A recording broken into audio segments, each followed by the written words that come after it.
दोस्तों, अगर मैं आप लोगों को ये बात कहूँ कि मार्केट में जो शैम्पू आपको 300 रुपये का मिल रहा है वो मैं आपको 150 रुपये में दूंगा, तो आपको कैसा लगेगा? आप लोग सोचेंगे शायद मैं आप लोगों को फेक शैम्पू दे रहा हूँ या ख़राब शैम्पू दे रहा हूँ। लेकिन अगर मैं आप लोगों को ये बात बोलूँ कि मैं आप लोगों को रियल शैम्पू दूंगा, अच्छी क्वालिटी का शैम्पू दूंगा और ब्रांडेड शैम्पू दूंगा, तो आपको कैसा लगेगा? जी हाँ, हम आज बात कर रहे हैं हॉट मैक्स के बारे में।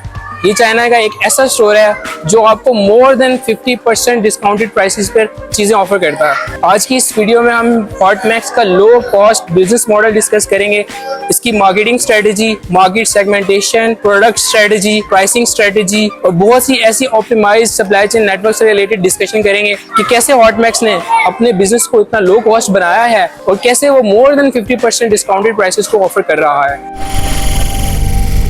हॉट मैक्स चीन का एक ऐसा ब्रांड है जिसका मेन मकसद कम आमदनी वाले अफराद को हाई वैल्यू प्रोडक्ट्स प्रोवाइड करना लो प्राइस में। अगर हम हॉट मैक्स इस वर्ड को एवेल्युएट करें तो इसमें दो वर्ड्स हैं, हॉट एंड मैक्स। हॉट का मतलब ऐसे प्रोडक्ट्स जो मार्केट में बहुत ज़्यादा हॉट है, जिनकी डिमांड बहुत ज़्यादा है, और मैक्स का मतलब है मैक्सिमम वैल्यू प्रोवाइड करना। हॉट मैक्स 2020 में लॉन्च हुआ था और इसकी जो ग्रोथ है वो बहुत ज़्यादा एक्सपोनेंशियल है और इस टाइम पे इसके मोर देन 100 स्टोर्स हैं थ्रू आउट द चाइना।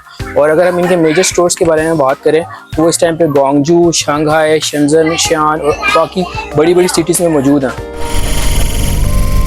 अगर हम इनके टारगेट कस्टमर्स और मार्केट सेगमेंटेशन के बारे में बात करें तो इनके टारगेट कस्टमर्स ऐसे लोग होते हैं जिनकी आमदनी कम होती है। इसमें मोस्टली मिडिल क्लास के लोग आते हैं, तलबा आते हैं, लेबर क्लास आती है और ऐसे लोग जिनकी इनकम कम होती है। और ये मैस मार्केटर स्ट्रेटजी को इस्तेमाल करते हैं, जिसका मतलब ये होता है कि कोई भी बंदा इस शॉप पर आए तो वो कुछ ना कुछ ज़रूर खरीद सके, because prices are low, value is high और ऐसी चीज़ें मौजूद हैं जो नॉर्मली आप लोग घर पे यूज़ करते हैं। तो इसे मैस मार्केट स्ट्रेटजी कहते हैं कि ज़्यादा से ज़्यादा लोग जब आएंगे तो वो कोई ना कोई चीज़ ज़रूर ऐसी सिलेक्ट कर लेंगे जिसकी उनको ज़रूरत होगी और अच्छी अमाउंट में और अच्छी प्राइस पे उनको वो चीज़ मिल जाएगी। और अब हम मोस्ट इम्पॉर्टेंट सेगमेंट जिसे हम प्राइसिंग कहेंगे वो हम डिस्कस करेंगे कि इनकी प्राइसिंग स्ट्रेटजी क्या है, जो कि आई थिंक स्मार्ट प्राइसिंग खिलाएगी। 3.8 युआन्स की एक्चुअली एक चीज़ है, लेकिन ये यहाँ पर 1 युआन की मिल रही है आपको।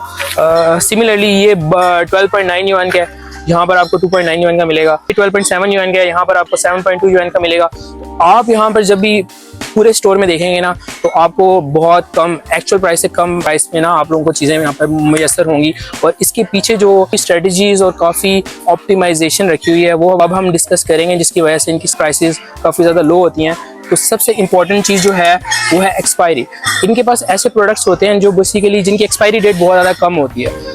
ये ऐसे प्रोडक्ट्स को सोर्स करते हैं जिनकी एक्सपायरी डेट 2 से 3 महीने, मैक्सिमम 6 महीने तक रहती हो। और जब ये डायरेक्ट सोर्स कंपनी से करते हैं और ऐसे प्रोडक्ट्स सोर्स करते हैं जिनकी एक्सपायरी लिमिटेड रहती है, तो इनको वो प्रोडक्ट्स बड़े सस्ते मिल जाते हैं, जिसकी वजह से थोड़ा सा मार्जिन रख के इजीली उन प्रोडक्ट को सेल कर सकते हैं। दूसरी जो इंपॉर्टेंट चीज़ जिसकी वजह से इनकी प्राइसेस काफ़ी ज़्यादा लो होती हैं वो है डायरेक्ट फैक्ट्री से सोर्स करना। Instead of sourcing from the middle mans, they basically focus on sourcing from the direct company, जिसकी वजह से इनको काफ़ी कम कॉस्ट पर चीज़ें मिल जाती हैं और उन पर थोड़ा सा मार्जिन रख के इजीली लो प्राइस पे comparative to the market easily sell कर सकते हैं। दूसरी जो इंपॉर्टेंट चीज़ है वो है इनकी ऑप्टिमाइज सप्लाई चेन, जिसकी वजह से इनकी जो कॉस्ट है वो काफ़ी ज़्यादा मिनिमल होती है और बेसिकली डायरेक्ट सोर्सिंग की वजह से ब्रांडेड एशिया को कम दाम में आराम से ये लोग बेच सकते हैं, बिकॉज इनकी जो सप्लाई चेन है वो काफ़ी ज़्यादा स्मूथ है और लो कॉस्ट पर ऑपरेट होती है। क्योंकि इनके पास जो प्रोडक्ट्स होते हैं वो लो एक्सपायरी वाले प्रोडक्ट्स होते हैं, तो उनको डायरेक्ट जल्दी से जल्दी सोर्स करके जल्दी से जल्दी मार्केट में ला कर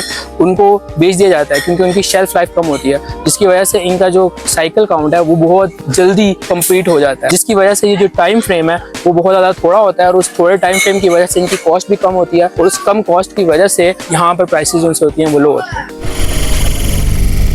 मार्केटिंग स्ट्रेटजी के बारे में अगर हम डिस्कस करें तो ये किसी स्पेसिफिक मार्केटिंग स्ट्रेटजी को फॉलो नहीं करते जो बहुत ज़्यादा हाइप्ड मार्केटिंग स्ट्रेटजी हो, जैसा कि टीवीज़ पर एड्स लेकर आना, बिल बोर्ड्स पर एड्स को पेस्ट करना। ये ऐसी किसी भी स्ट्रेटजी को अडॉप्ट नहीं करते। इनकी मार्केट स्ट्रेटजी में जो मेन चीज़ आती है वो ये है कि ऐसी जगह पर स्टोर्स ओपन करते हैं जहाँ पर फुटफॉल बहुत ज़्यादा हो, जहाँ पर लोगों का आना जाना बहुत ज़्यादा हो।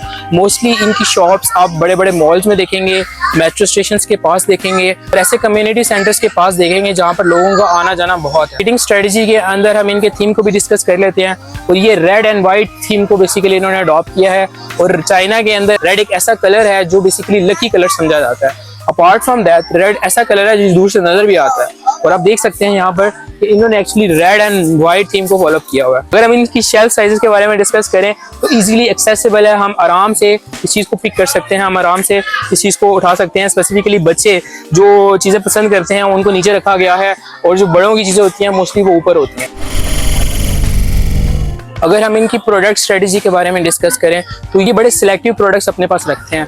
मोस्टली ऐसे प्रोडक्ट्स ये अपने पास रखते हैं जिनकी डिमांड काफ़ी ज़्यादा हो, जो हर बंदा खरीद सकता हो और उसको उसकी ज़रूरत हो। स्नैक्स की नॉर्मल ग्रोसरी आइटम्स, की सैनिटरी आइटम्स, घर की क्लीनिंग आइटम्स, कोल्ड ड्रिंक्स, इस तरह की आम ज़रूरियात की चीज़ें इनके पास मौजूद होती हैं। अपार्ट फ्राम दैट ये ब्रांडेड और नॉन ब्रांडेड दोनों चीज़ें रखते हैं और इनकी सोर्स जहाँ से ये चीज़ें खरीदते हैं वो बहुत ज़्यादा लिमिटेड होती हैं। ये कोशिश करते हैं कि एक सोर्स से मल्टीपल चीज़ें ज़्यादा अमाउंट में खरीद ली जाए इंस्टेड ऑफ कि मल्टीपल ब्रांड्स को अकोमोडेट किया जाए। तो इसलिए इनकी जो प्रोडक्ट सिलेक्शन है वो बहुत ज़्यादा लिमिटेड होती है और बहुत ज़्यादा वैल्यूएबल होती है। इनकी प्रोडक्ट स्ट्रेटजी का जो मेन मकसद है वो है कम कीमत में क्वालिटी को मद्देनजर रखते हुए हाई वैल्यू प्रोवाइड करना।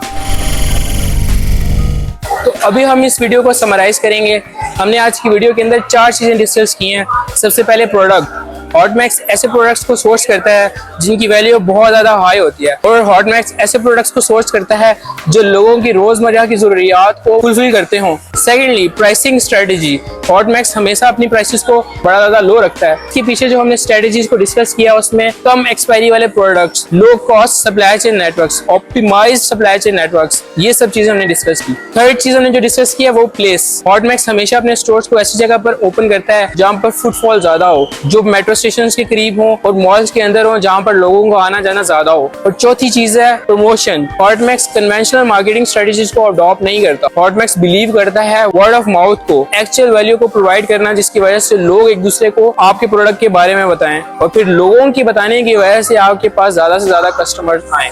आज की इस वीडियो में हम लोगों ने सीखा है अगर हम वाकई ही लोगों की प्रॉब्लम्स को सॉल्व करने की कोशिश करें तो ब्रांड बनाना कोई मुश्किल चीज नहीं है। हॉटमैक्स शोबाजी पर फोकस नहीं करता, वो हाई वैल्यू पर फोकस करता है। अगर आप सीखना चाहते हैं कि low cost high value business कैसे बनता है तो हॉटमैक्स हमारे लिए एक बहुत अच्छी एग्जांपल है। आई होप आप लोगों को ये वीडियो बहुत पसंद आई होगी। Make sure to like it, subscribe it and share it with the people who are the business enthusiasts and wait for the next episode of Business Breakdown.